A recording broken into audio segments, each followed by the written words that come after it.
Dans cette période où nous ne pouvons pas être ensemble, l'équipe de la Source vous accompagne jusqu'à Noël.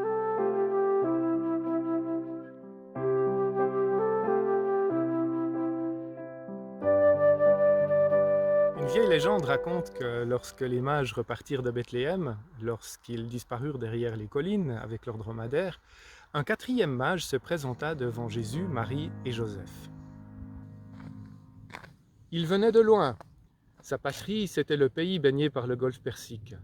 Lorsqu'il avait vu l'étoile se lever, il avait décidé de tout quitter, de tout abandonner et de se laisser guider par cette nouvelle lumière. Il avait emporté son trésor le plus rare, 3 perles précieuses, aussi grosses que des œufs de pigeon.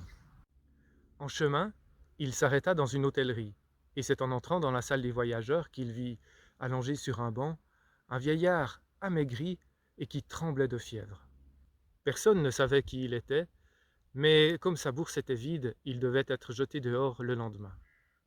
À sa vue, le mage ne put s'empêcher de prendre une perle à sa ceinture et de la donner à l'aubergiste pour qu'il s'occupe de l'homme et qu'il trouve un médecin pour qu'il lui procure des soins.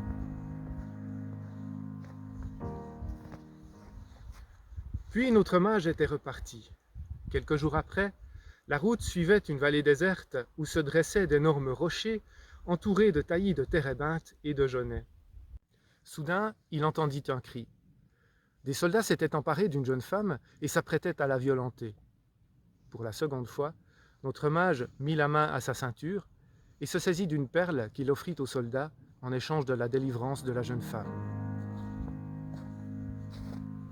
Quelques jours après, vers midi, il aperçut une ville en feu.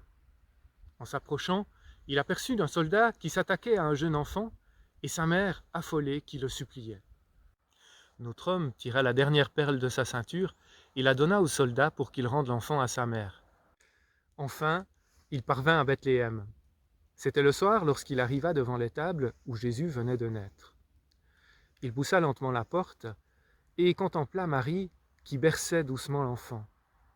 Il s'approcha, se prosterna humblement et murmura « Seigneur, pardonne-moi, je n'ai rien à t'offrir, j'arrive les mains vides. » Et il raconta son histoire. Lorsque le mage eut terminé son récit, le silence régna dans la pièce. Pendant quelques instants, notre voyageur resta le front appuyé contre le sol, puis il osa relever les yeux. Et là, en plein cœur, il reçut le visage rayonnant de Jésus et ses yeux qui lui faisaient l'offrande de leur plus merveilleux sourire. Nous sommes dans le temps de l'Avent. Ce mot signifie quelque chose comme « attente de ce qui doit venir ». Pour les chrétiens, c'est, nous dit-on, un temps d'espérance et une invitation à la vigilance. Une attente, oui, mais une attente active. Une invitation à ouvrir nos fenêtres intérieures pour laisser entrer la lumière. Une invitation aussi à se mettre en chemin, à la rencontre de ce Dieu qui nous sourit. Alors, bonne journée et bon vent.